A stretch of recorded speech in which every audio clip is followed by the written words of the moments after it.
امروز روز خنده داره که ما باید تا فرودگاه اسلامی ایران با تاکسی رفتیم. من کولیا می‌خواستیم بجایی که برای ما کولیا اجاره کنه رفته برای ما نیمی بوس برای ما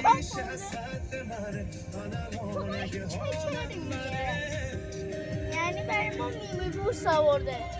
خدای ماشین خوبیه، ماشین بدی هم نیست، ولی خب چرا برای ما الان نیمی بوس آورد؟ آخه نیمی بوس به درد من میخوره؟ به درد من به درد ما. زن میخواد رانندگی کنه با نیمی بوس.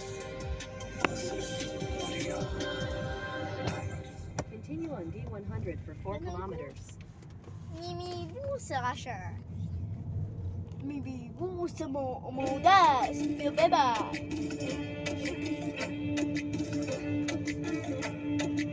نیمی بوس ما ماده است. بیا ببر.